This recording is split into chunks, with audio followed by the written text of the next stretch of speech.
بسم اللہ الرحمن الرحیم۔ السلام علیکم۔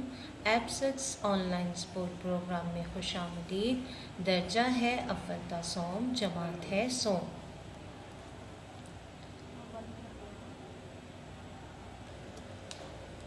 ٹیکسٹ بک میں شامل ہے آپ کی اردو کی درسی کتاب۔ سبق اور موضوع ہے نظم خدا کی قدرت، پڑھائی، وضاحت اور مشقی سوالات۔ سبق کا تعارف ہے جس نظم میں اللہ تعالیٰ کی تعریف بیان کی جائے اسے حمد کہتے ہیں۔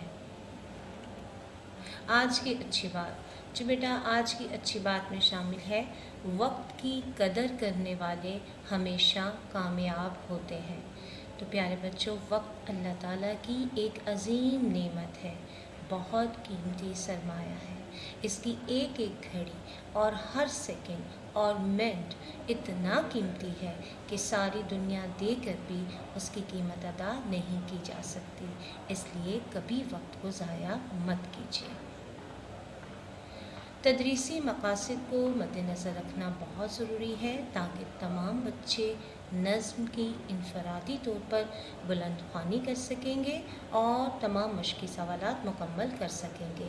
اس کے ساتھ ساتھ معیار کامیابی کو بھی مد نظر رکھیے تاکہ پوچھے گئے تمام سوالات کے جوابات دیے جا سکیں۔ سابقہ واقفیت میں آپ سے چند سوالات پوچھوں گی۔ پہلا ہے، اللہ تعالیٰ نے ہمیں کون کون سی نعمتیں دی ہیں؟